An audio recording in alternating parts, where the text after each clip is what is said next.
So I do assume that we have people in the room now, and therefore we can start today's webinar. So very warm welcome to this webinar session entitled What Works in Delivery of Adaptive Social Protection, Improving G2P Payments for Recipients. My name is Ralf Rademacher. I work for GIZ and I'll be your facilitator today. Please note that we have simultaneous translation into French and Spanish in this webinar, so do choose it in the menu options if you require that. Please also note that this webinar will be recorded. We hope you are agreeable. In case not, you unfortunately would need to opt out. So this is the third session of the webinar series Aspects, Practice Exchange on Adaptive Social Protection. It's a webinar series where we look at certain aspects around adaptive social protection systems. Within the framework of adaptive social protection, we are looking here at the building block number 2 programs and of the overall concept of the building blocks on adaptive social protection as they've been published by the World Bank. And we will today be looking in more detail at G2P, so at government-to-people payment mechanisms, but as that is a rather wide field, we'll be looking specifically here at the aspects related to the delivery of social assistance programs, so cash transfers, and how to essentially get the money from the government to people. We will be, and maybe to clarify a bit terms, we will be looking we will be discussing in social protection generally, obviously, but adaptive for us is the reference to a system which is anticipatory of or anticipating of larger risks which are coming in, which are of covariate nature, which is preparing for these risks and tries to incorporate preventive measures as well, and which is able to flex up in the event of a shock and would be able to respond to these larger shocks coming in. So we will be looking at how government payment mechanisms can be structured in order to support such systems and really reach the people we intend to reach, with digital payment mechanisms. So what we want to do today is provide a deeper understanding of the role of digital payment mechanisms in the delivery of adaptive social protection. We also aim to highlight the benefits of a G2P model, which provides beneficiaries with choice over the payment channel, and derive implications for the design of G2P payment mechanisms from that discussion. And we want to showcase and discuss some concrete examples of country experiences, how they operationalized some of their G2P environment right now for social protection, and where they stand in the, in the journey of developing the G2P payment mechanism in their countries. So the webinar today is structured as follows. We'll first have a framing presentation by CGAP, a financial inclusion think tank hosted at the World Bank, and the presenter from CGAP side is Sylvia Bauer-Jutzbeck, who is a financial sector specialist at CGAP. After Sylvia's framing, we will be looking at 3 country cases with short spotlights which we want to put on these countries.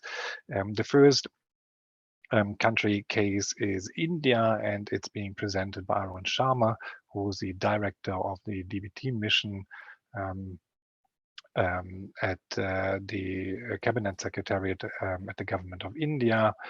The second country case is the case of Malawi, presented by Laurent Canzingero, who is the Deputy Director of Social Welfare at the Ministry of Gender, Children, Disability and Social Welfare at the Government of Malawi. And the third case is looking at the Philippines, and is being presented by Wayne Balizar, who's a director in the Department of Social Welfare and Development of the government of the Philippines. We today try a new approach on, for us to reflect on what we have heard. We had in our previous webinars very often the feedback from you and the audience that the time for discussion and reflection was too limited. We try to today a new approach by going into breakout groups. The idea is in smaller groups to have more room for discussion. So we aim to create 3 breakout rooms. They will be divided by language. So we'll have an English, a French, and a Spanish one. So that makes it easier for everybody to participate in the discussions. And the idea is that we use that breakout group to reflect what we've heard, to discuss, to maybe formulate some questions and phrase some comments, which we will be carrying back into that plenary meeting here afterwards. We stick to about 15 minutes for the breakout groups. They will be moderated, and each group will have one moderator who also acts as a rapporteur and tries to summarize the discussion back here into that larger group. Once we have the feedback from the breakout groups, the country colleagues will be providing a short reaction to some of the questions they might have heard. And we hope that we can answer some questions as we move along in that context. I do encourage you nonetheless to also use the chat or Q&A function to post some questions. If we manage, we pick them up. Can't promise though we will. So if we do find time, we might try to shoot these questions at the speakers or try to provide an answer afterwards. So with that, I want to get us going by asking Sylvia to take over from here and to start the framing presentation. Sylvia, over to you.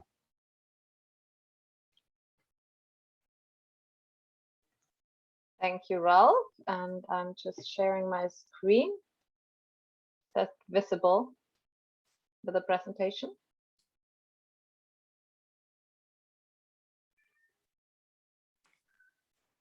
Somebody can just briefly confirm. Yes, it is. Yes, it is. Okay, excellent. Thank you. All right, thank you, Ralph, and hello, everyone. Sorry, I'm just managing. Okay, yeah, and I'm really glad to be here today and that you're joining us to learn and discuss about modern and more recipient-centric approaches to delivering social protection payments. So I'm going to take you a little bit through a framing, and I would like to start by saying that over the past decade, we've seen, first of all, a transition from in-kind assistance to cash, and from manual distribution of cash and vouchers to digital payments. And these payments are channeled through a financial service provider or payment provider that is chosen by the government program. But then more recently, we are seeing a few countries that move beyond the single provider model to a more modern approach that fully leverages a country's payment infrastructure and channels social protection payments through multiple financial service providers. And this brings very important benefits for recipients, for the sender, in this case, the government, and for the financial ecosystem. And let me also mention that this shift to full digitization, meaning that payments are made into accounts of recipients, and to using multiple providers has been accelerated during the COVID-19 pandemic to deliver social assistance and economic stimulus payments securely and efficiently. So let me briefly show you how these more modern approaches differ from what is the status quo. So in the status quo, which also has benefits over purely manual distribution, there are a couple of shortcomings. So first of all, the delivery is often only partially digitized, including still manual delivery to the last mile. Often the programs select only one provider, and that provider's access points might not be the closest to recipients' homes. Other providers might be having access points that are much closer to where they live.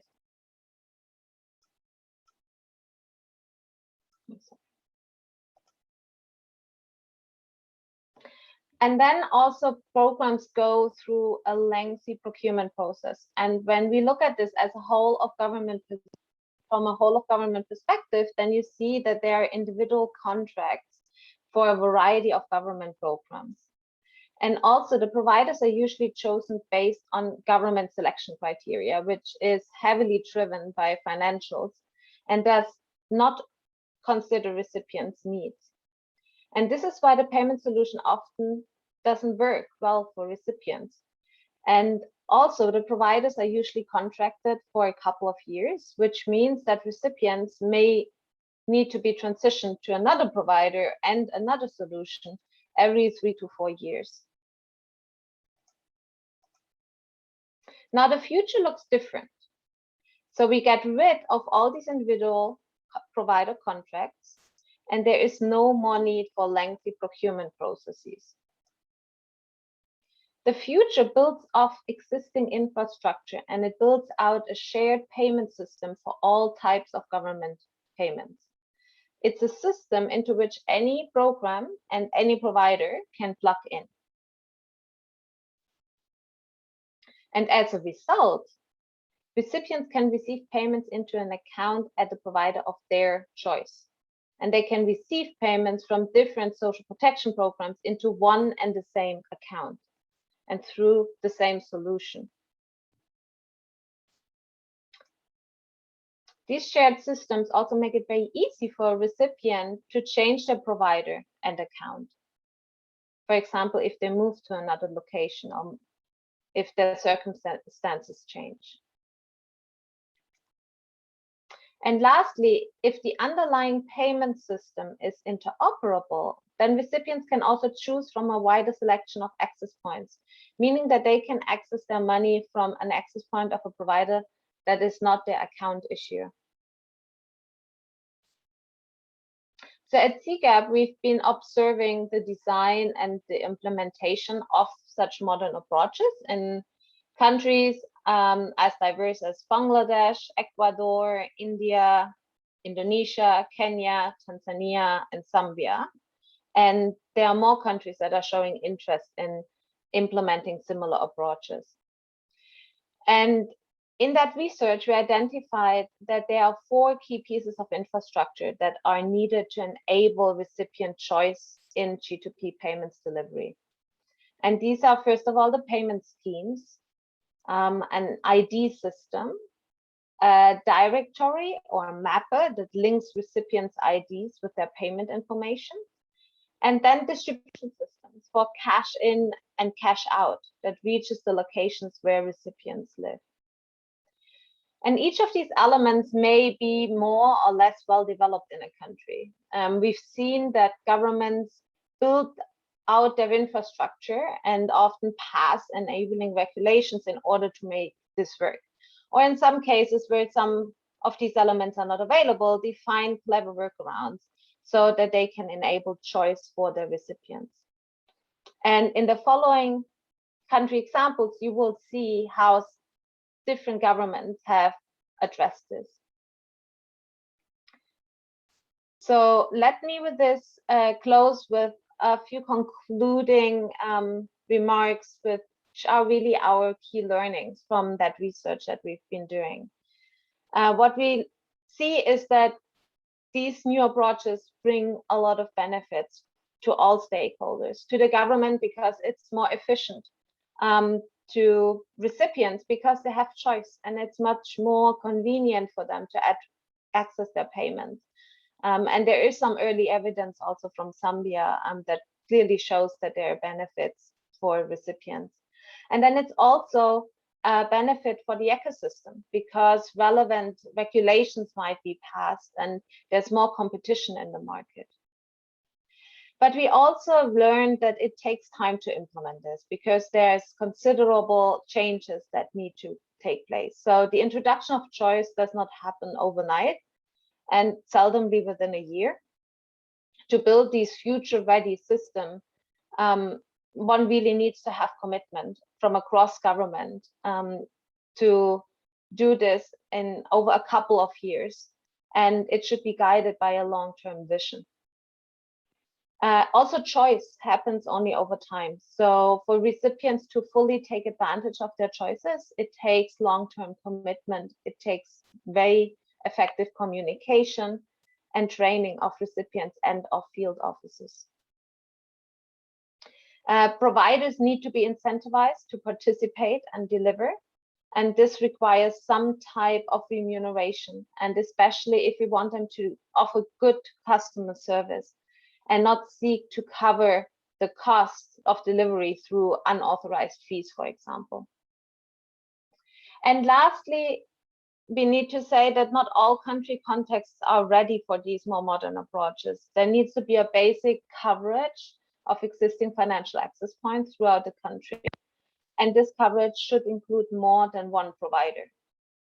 If there's only one provider who covers the country and reaches the areas where recipients live, then there might not be much benefit from choice until more providers expand their distribution networks and can deliver to those recipients. It's also important to acknowledge that in most countries, not all social protection recipients will be reached effectively through a multi-provider approach. So there usually remains a small portion of recipients that will need to receive their payments still through a more traditional delivery method. So these are our learnings, and with this, I pass it on to the country examples. Thank you. Thanks, Sylvia. And very, very convincing concept. I think the a consumer or customer-centered approach is great. And I think your point is well taken, that it needs some basic coverage in order to get going on that. Even though one could say, given the financial magnitude which those protection systems shell out in terms of financial streams, it can also incentivize new providers to come in. And essentially, it's a bit of a chicken and egg question. Maybe going that pathway at some point of time also incentivizes more providers to go out and be present, where people live.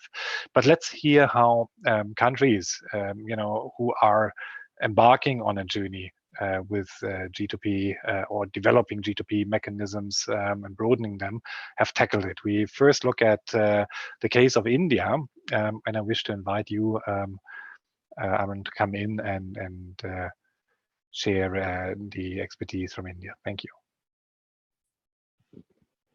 Thank you, Ralph. Thank you, Sylvia. I hope I'm audible. Yes, you are. Thanks. Great. So I'll directly jump into the one slide that I have. And a lot of the lessons that Sylvia mentioned, they can be seen here. So the first, the top left points that you see, these are the DBT or the G2P. We call it DBT, Direct Benefits Transfer. That's how this is known in India. And the enablers that you see, these are 4 blocks. The first is Aadhaar, India's national ID system. And this is now the bedrock of our G2P payments. We've embedded our G2P transfers and link them intrinsically with our ID system. So that's the first point I wanted to make.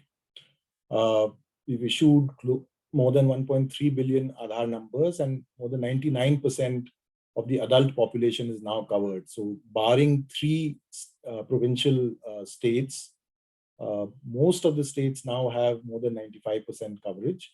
And that is also for children below 5 years of age, where the lag is. Then we have the bank accounts. India has more than 1.4 billion bank accounts, and of which 400 million bank accounts were opened in a targeted drive for a financial inclusion drive between 2016 and 18. for people who didn't have a basic transaction account. Then, of course, the network for universal coverage. And we still have areas that are remote and that are partially covered, but everything runs on network. So that's probably the first step to building any system. And finally, we are moving into mobile governance. A lot of payments ecosystem apps are now being loaded on the mobile. We have a decent mobile coverage in the country with close to about 750 million smartphone users. Also, given that the cost of the smartphones are high, one of the larger companies in the country is tying up with Google to come up with a sub $50 smartphone. And I think that would change this paradigm even further by bringing in a lot of people who are on feature phones into the smartphone domain. We're bringing separately, it's not mentioned here on the slide, but we currently have 311 G2P programs at the national level. And all of these programs are being brought on this Umang app that you see mentioned. It's a wrapper technology. It's an aggregator app for all apps that would be found, all schemes that would be found under a single app. So 153 schemes are already on that app, and from application to final delivery of the benefits, you can track using a simple app. That's our goal. And these are the four sort of pillars on which our G2P functioning works.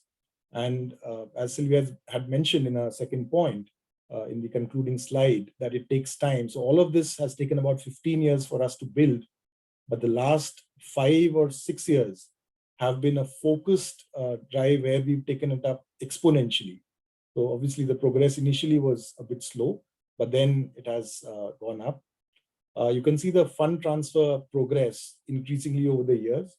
Now this is only, we count this G2P in the true sense only when it is attributed to an identified number, to the ID number, a provable authenticated ID number. So the expenditure on social welfare programs is much larger, but only about $76 billion has been shown here in financial year 2021, because these are authenticated transfers. We can say with a guarantee that there is a bona fide person with this transfer. Now, the ID system, it is used to authenticate a beneficiary, but it is also has 2 other uses. The first is Aadhaar as a financial address through the Aadhaar payments bridge, wherein the beneficiary does not need to provide her bank account number. The Aadhaar number is seeded with a bank account number, which is maintained by the National Payments Corporation of India. And all you need is just the Aadhaar number to make these financial transfers. The benefits are immense.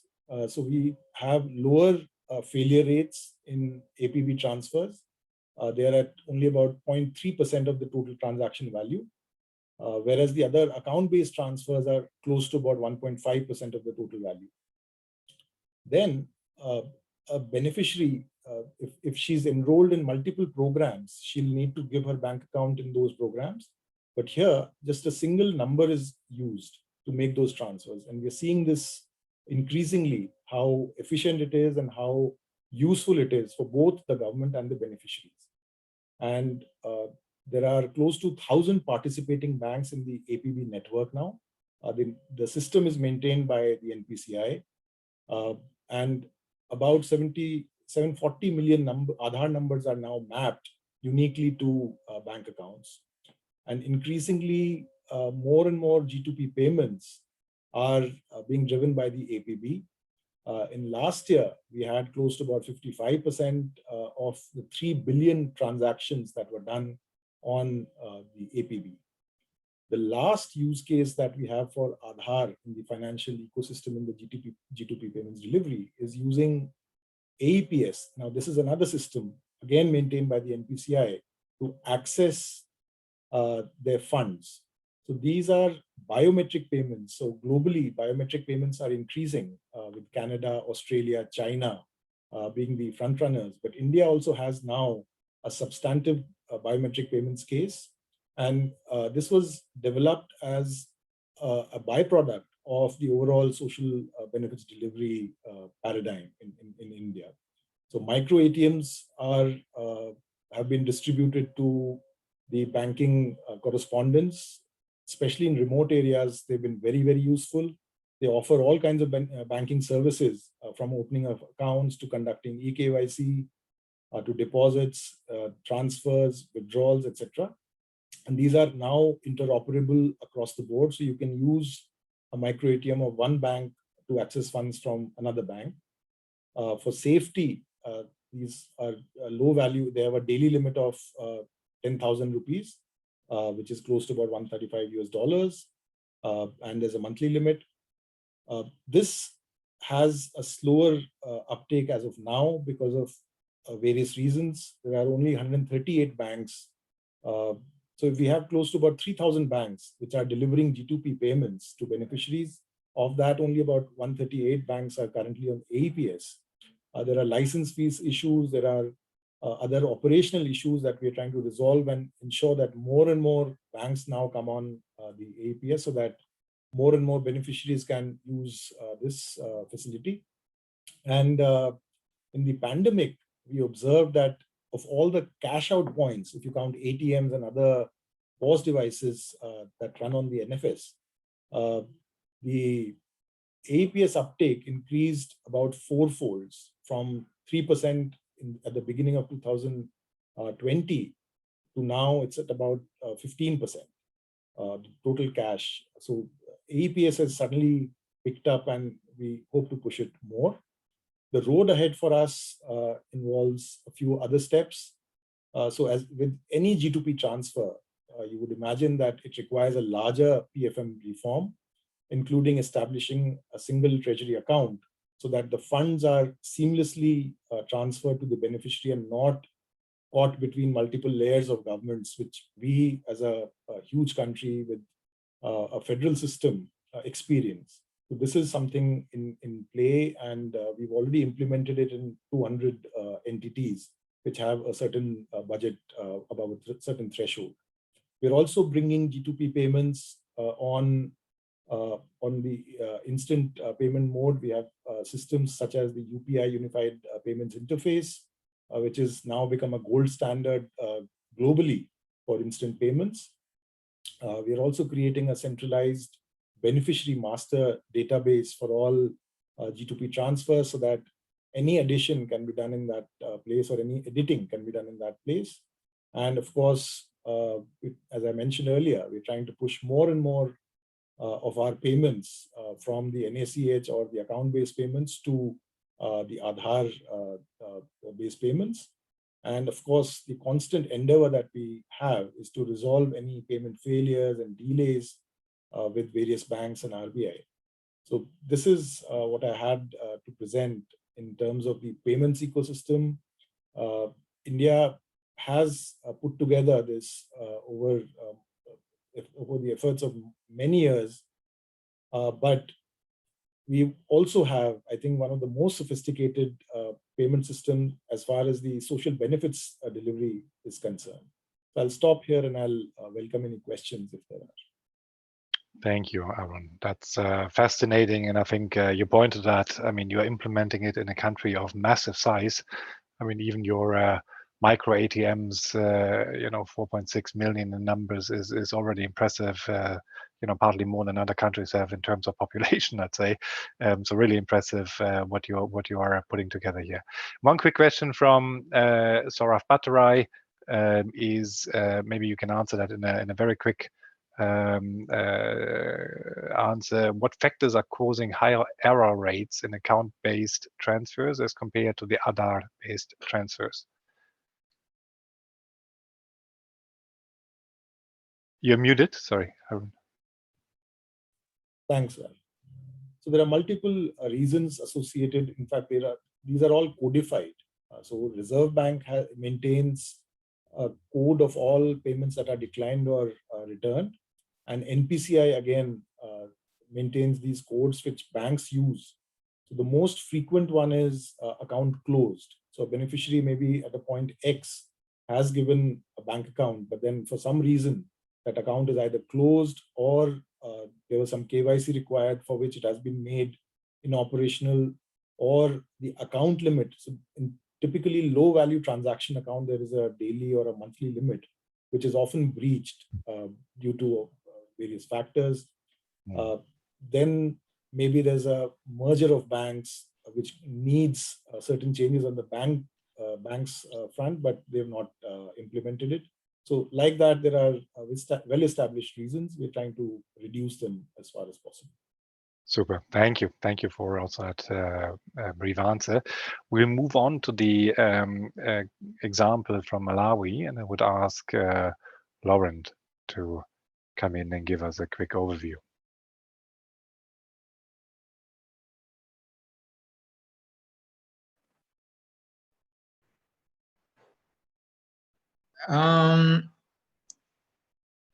Thank you. Thank you, Laf. Can you hear me? Yes. We can hear you. Yes. Thanks. Okay, fine. Yes. So from Malawi, I be looking at our journey from the manual payment to the e-payment processes.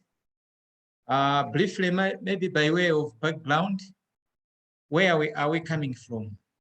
We are coming from one district, which is in our case in Chinchi, with the social cash transfer program as an example in this case, where we are paying predominantly manual.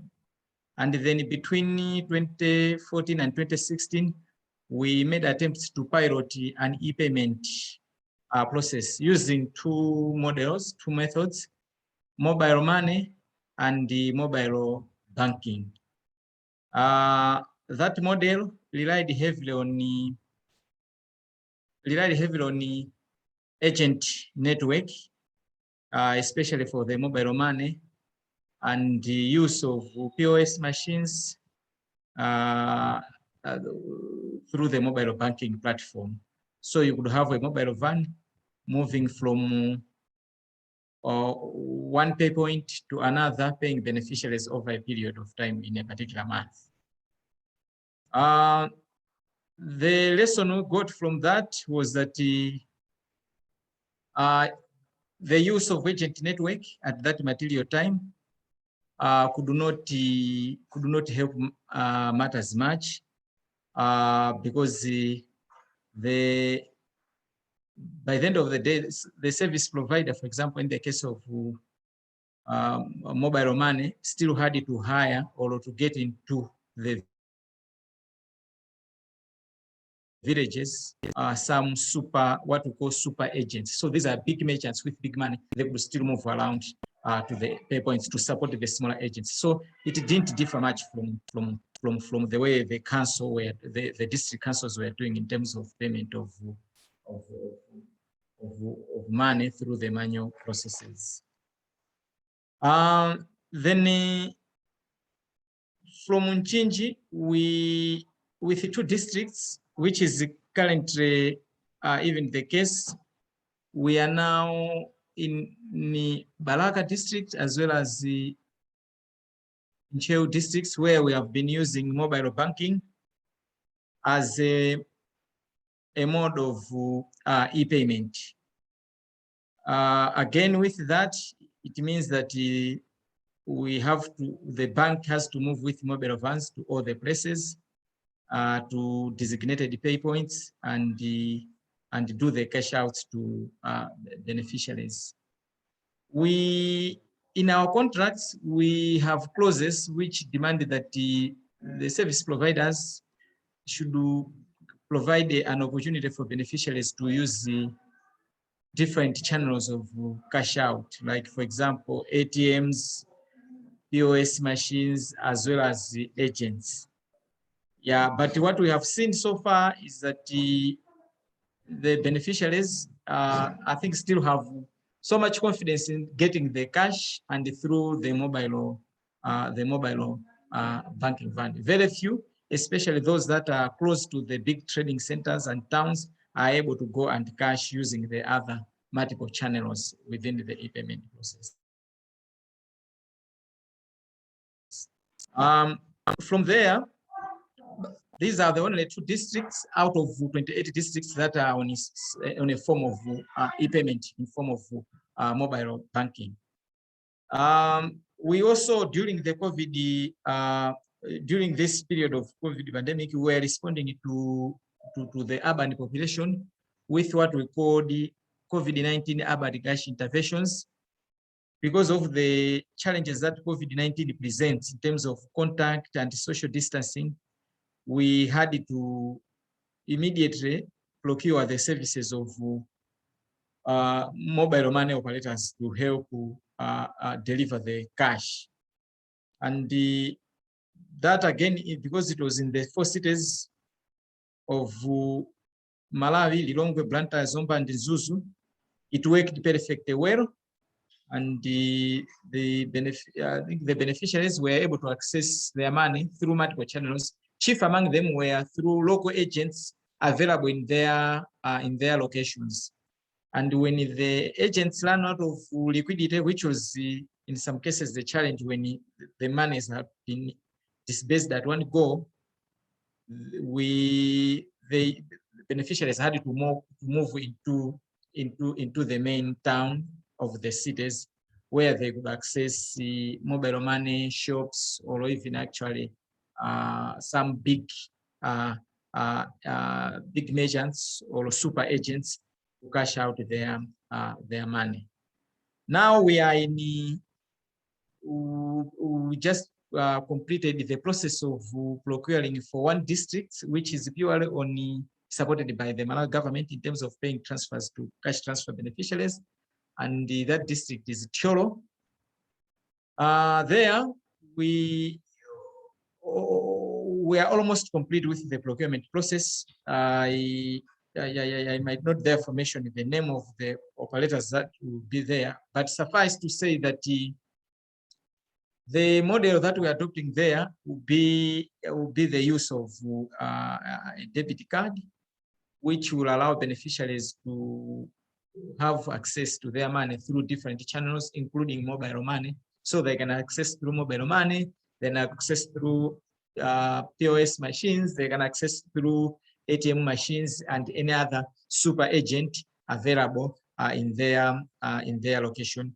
This will be one of the I think service provider that will be providing a mobile money operator that will be able to provide a multiplicity of channels in terms of access to money for cash transfer beneficiaries in our case. So that will give us currently 3 districts out of the 28 districts on an e-payment platform. We have just floated the tenders for the additional 18 districts, so that by January, we'll have over 20 districts on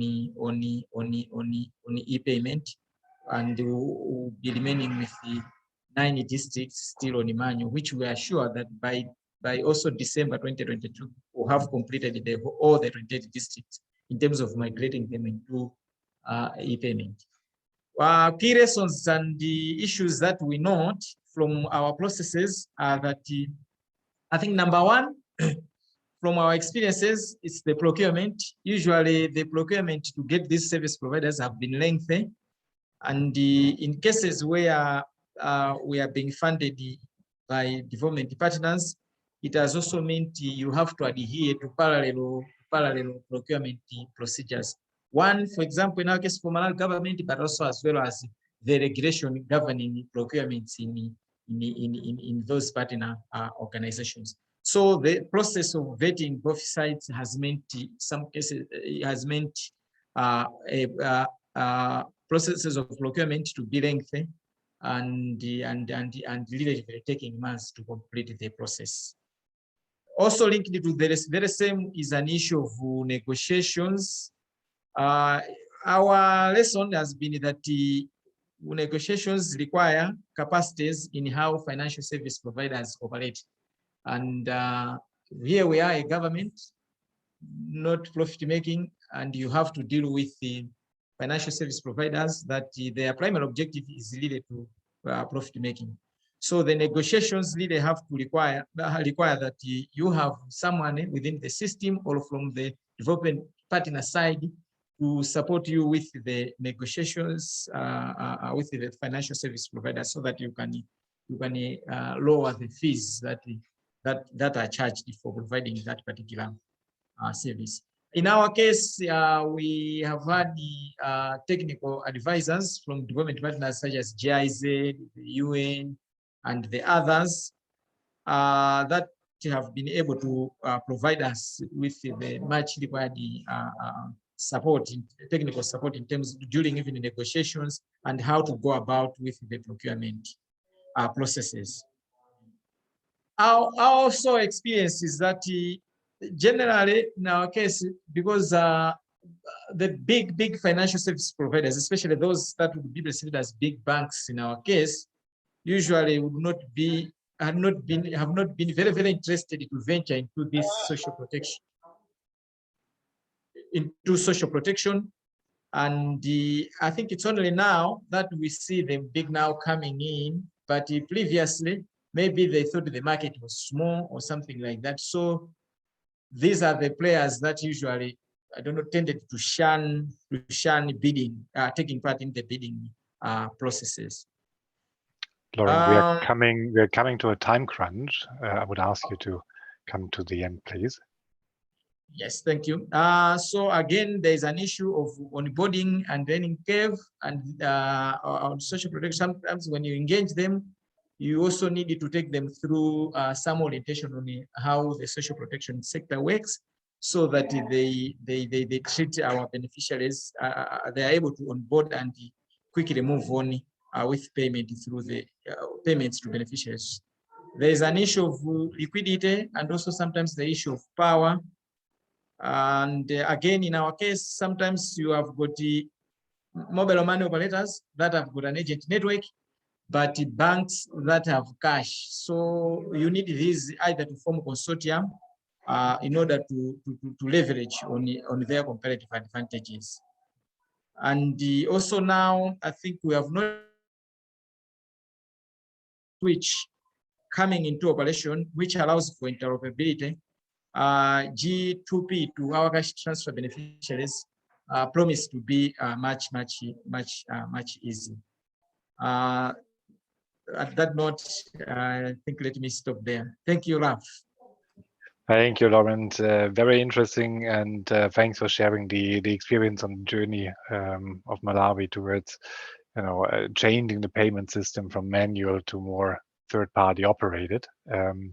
We'll try to come back with more questions in the course of that event today.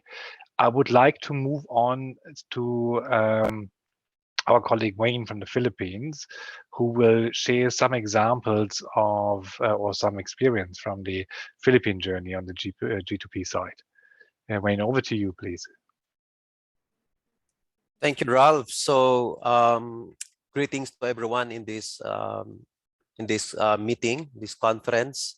And I'd like to say that the year 2020 was the opportunity for the Philippines to really engage multiple financial service provider that provides digital payments.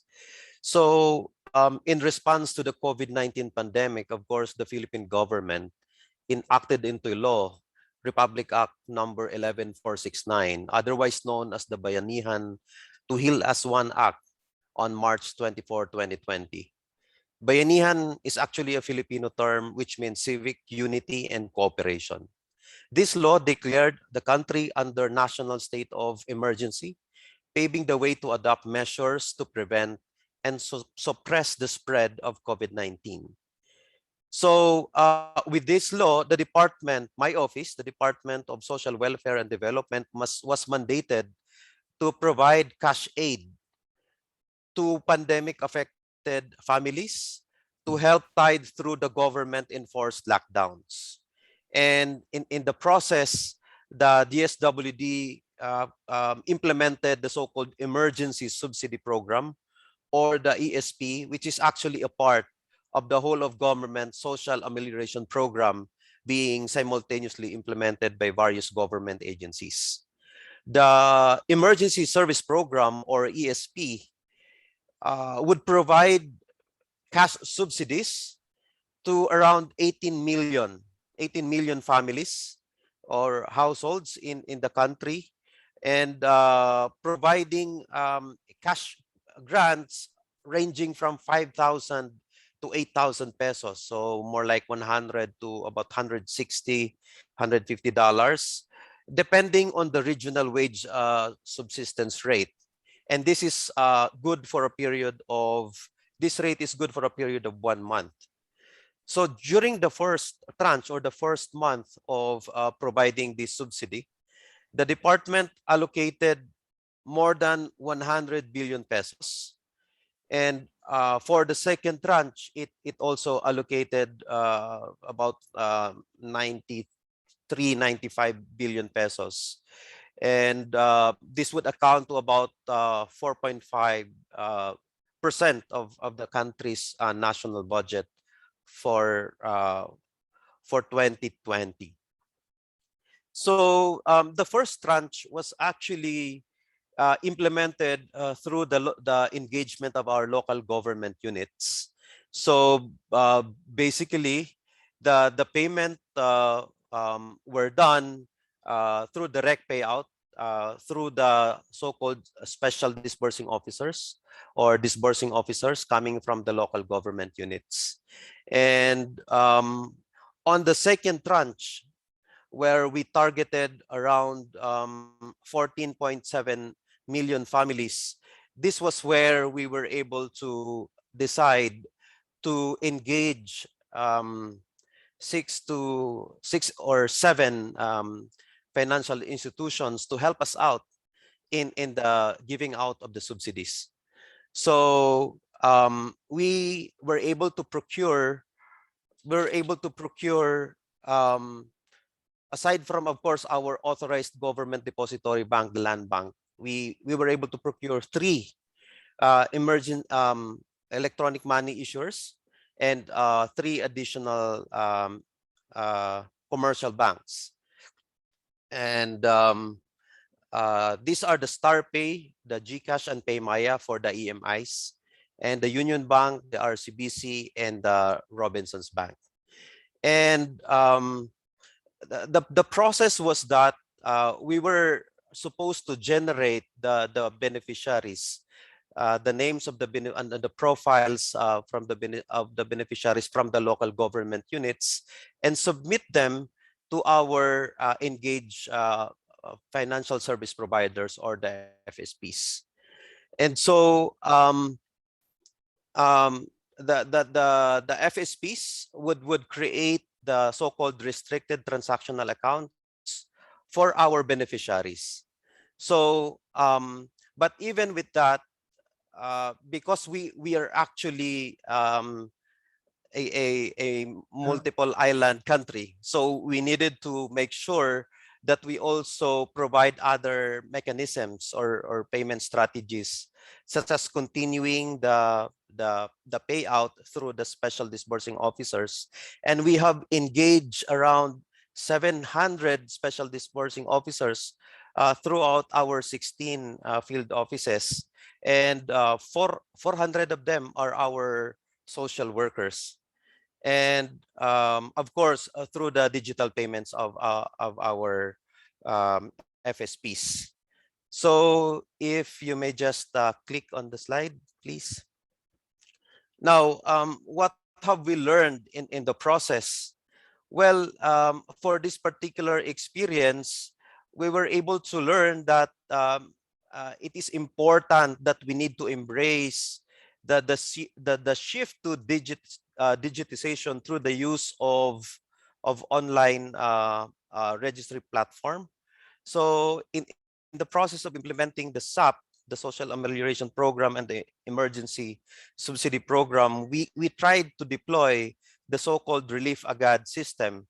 So this system is actually a registration system where those beneficiaries who availed the subsidy during the first tranche can actually enroll themselves through this system. It's a mobile application where you can register your name and provide the social amelioration card that had been distributed during the first tranche of the ESP implementation, and also nominate in that mobile application system your preferred transactional account or bank account, so that it would be easier for us to actually transfer the subsidies. So for the Relief Agad, we actually, out of the targeted 14.7, we were able to actually serve through the disburse to the financial service provider 12 total number of beneficiaries of 12.263 million. And out of this 12.263 million, we were able to get around 3 million Relief Agad registrants. However, because of a number of data quality issues, only around 700,000 were considered as clean list of beneficiaries, and actually about 582,000 beneficiaries will actually paid through this system using the fund transfer mechanism affected by our depository bank, land bank.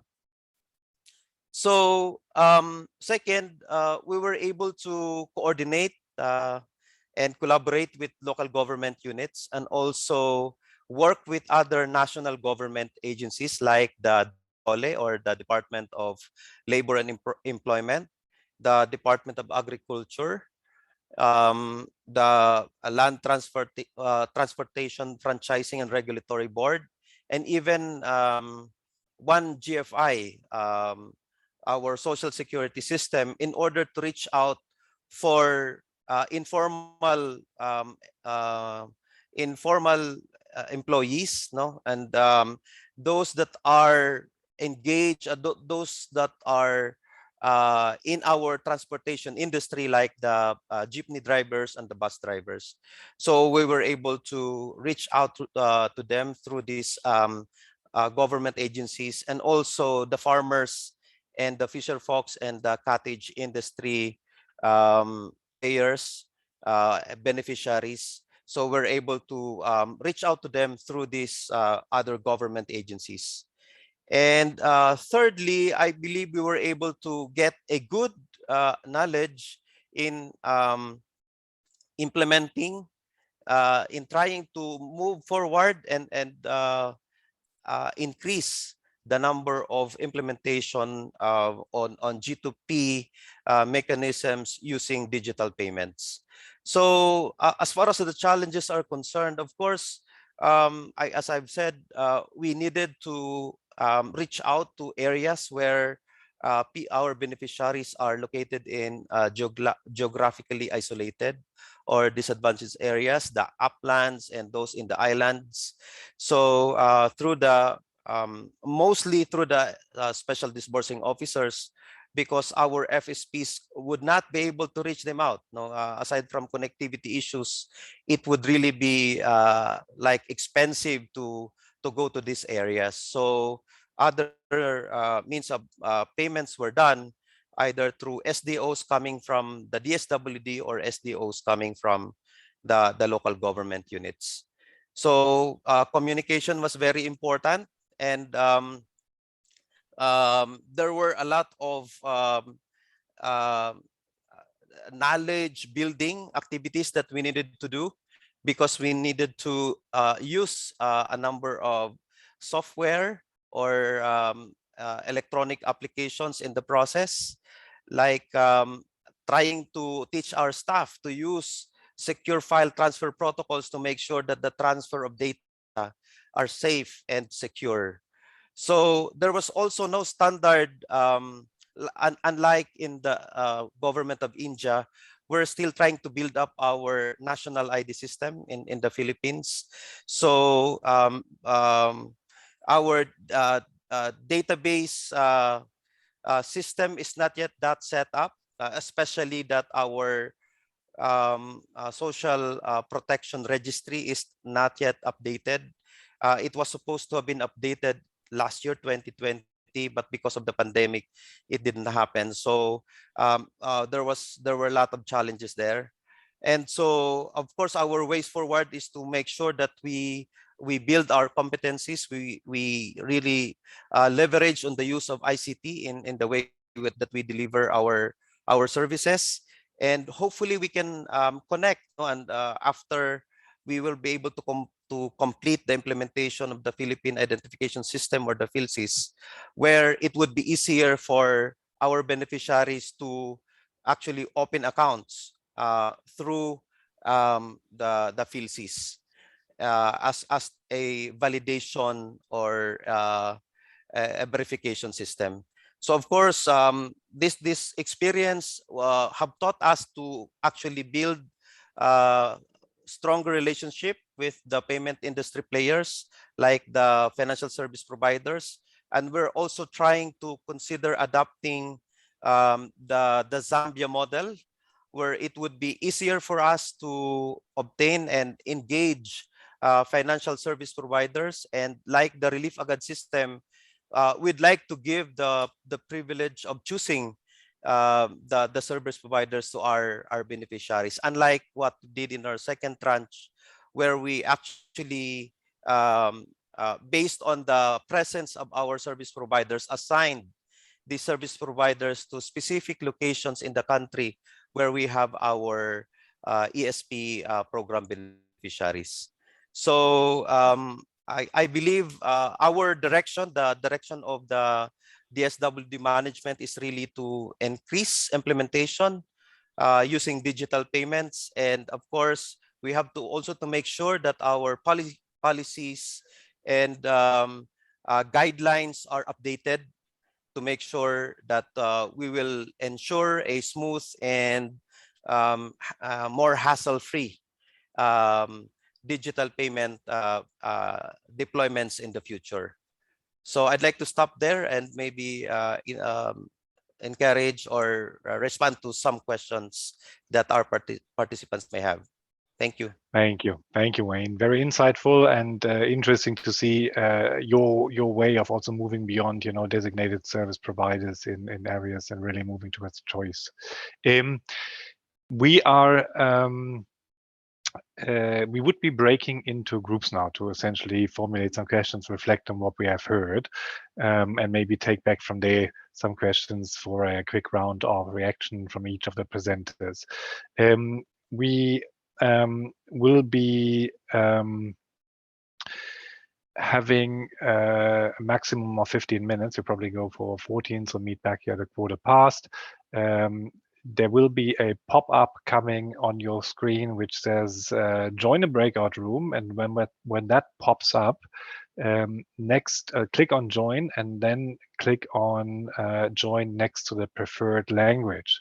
If that doesn't happen, then see whether under the three dots you can find the breakout rooms and then join again next to the preferred language. And if that doesn't work, then do post a quick note in the chat and say, it doesn't work for me, and then the sp.org team will help and move you to the group, which you kindly also indicate which language you're after.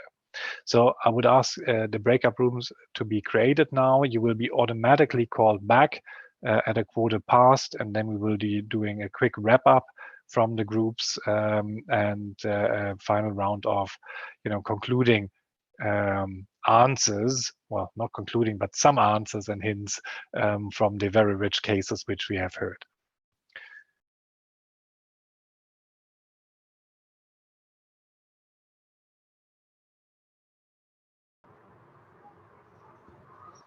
So I see people popping in again. Numbers are still counting up. I see Anita is one of the moderators. Perfect. Splendid. Numbers does not count. Good.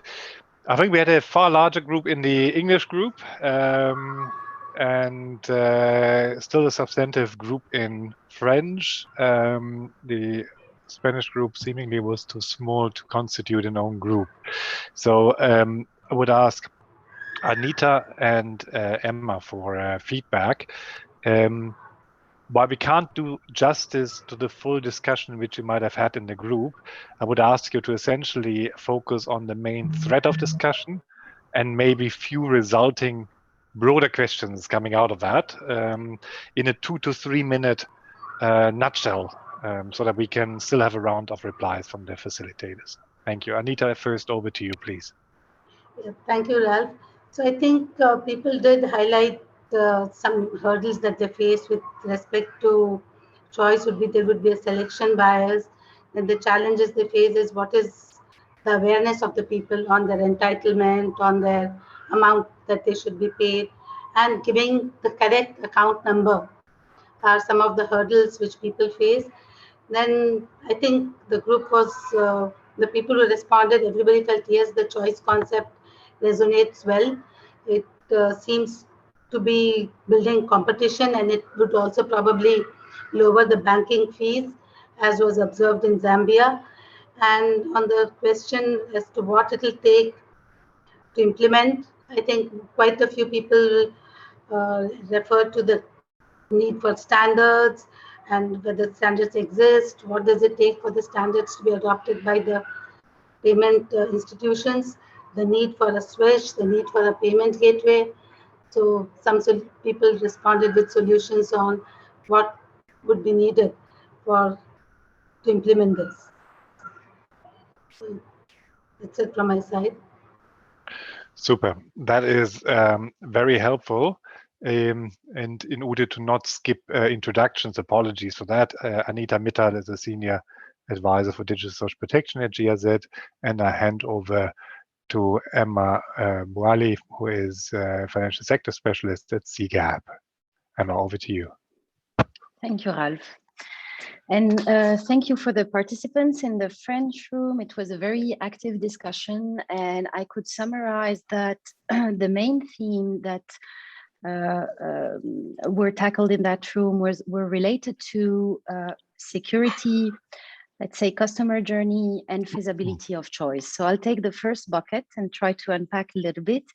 But we had questions around data protection, how the beneficiaries' data, when it's transmitted to the financial service provider, how the data is protected. And this is a question broadly to our three panelists.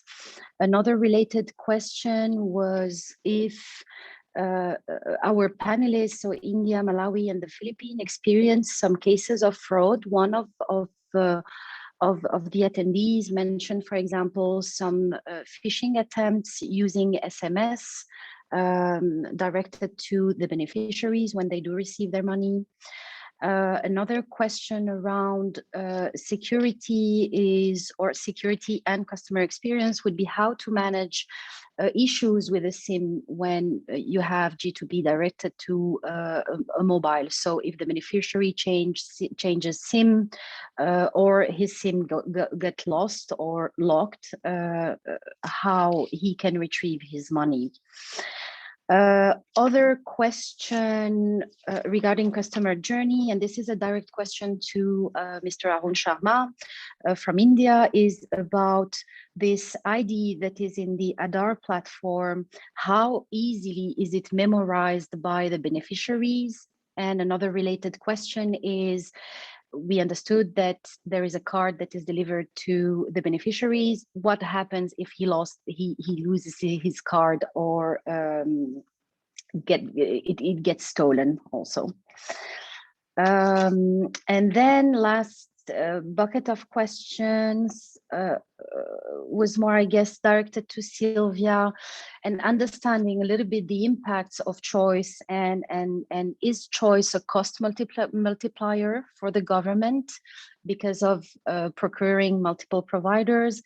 And other question also to Sylvia around choice is what's the impact of the infrastructure on implementing choice? Is interoperability, for example, a prerequisite to implementing choice? I'll stop here. Thank you very much. Thank you, Emma. I'm glad to see that there are quite a number of questions which are also posted in the chat, taken up in the groups again, so that nicely tallies and converges on the question which are on the table. I would like to give back the floor now to each of the presenters. We start in reverse order with Wayne, and then going in reverse order through the list of speakers. As we are relatively tight on time, I would ask each to pick a topic you would like to speak to from the questions you've heard, and to basically provide a concluding statement to that in about 2 minutes time each, 4 times. Then we slightly shoot over time, but that I hope is acceptable to everybody. Wayne, first over to you. Pick a topic, and 2 minutes for you, please. Thank you, Ralph. Just a couple of topics. The first one would be on the ensuring that the data of our beneficiaries are secured and protected.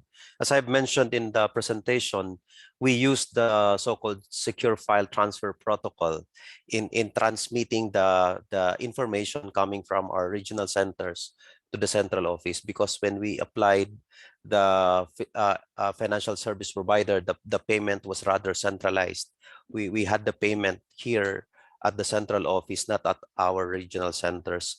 So if actually at the initial stage, where the SFTP was not yet in effect, we required our field offices to make sure that the data, that the files are password protected, and the password are sent through other means, so that there will be lesser risk of exposing this sensitive data. And also, we also experience where our beneficiaries lost their cell phone, lost their SIM, had a damaged SIM card. And so what we did is that in our contract with the FSPs, we require that if the accounts, the restricted transactional accounts, remains to be without any movement for 90 days, then it will have to be returned to the DSWD. Now, of course, if the SIM will be lost, therefore, there will be a grievance. And therefore, once the grievance is received, then we will have to check which service provider we have actually assigned this particular person, and check if it is if whether this the subsidy for that person remains intact in that service provider. As we are expecting that there should have been no movement if the SIM card was actually lost. So the process is the grievance process is assigned to certain offices, and there are hotlines that we have assigned so that the beneficiaries can access the department. Thank you, Ralph. Super, thank you, and thanks for being concise, Wayne. Super interesting, thank you. Laurent, over to you. I leave it up to you to pick one of the topics which you have heard. Thank you, Ralph. I wanted to specifically touch on the issue of choice concept, like in our case. I think in my earlier presentation and narration, I think we have been stuck to more or less like a single service provider who don't any. But for us, I think that's the future that we are looking forward to. Except that it will require a lot of investments in the sense that you do need to facilitate several service providers to go out into the hard to reach areas and attract beneficiaries to register with a service provider of particular choice. That in the context of Malawi, knowing how 85% is rural in our case, is something that requires multifaceted efforts from all key stakeholders and duty bearers, the development partners, the government itself, and even the private sector itself has to be very, very willing to go into areas which for now might look relatively not as conventional as the usual market that they have. I think that's what I wanted to pick. Thank you.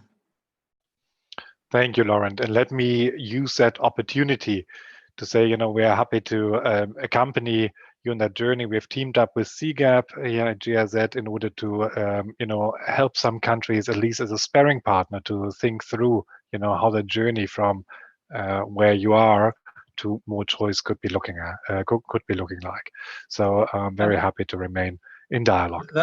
That is much appreciated. Surely we'll be engaging hereafter.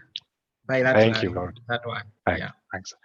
I pass over to Arun. There were some specific questions also addressed to you, but otherwise I'll leave it also up to you what you want to pick up from the questions that you've heard. Thanks, Ralph. Yes, there was a question around the Aadhaar. How easy is it to remember? It's a 12-digit number, so once I guess you get used to remembering it or storing that card somewhere, it's easy or as difficult as, I don't know, depending on your memory aiding techniques.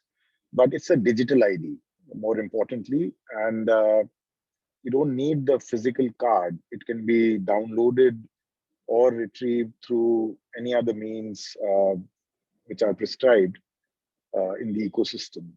So losing it is not such a big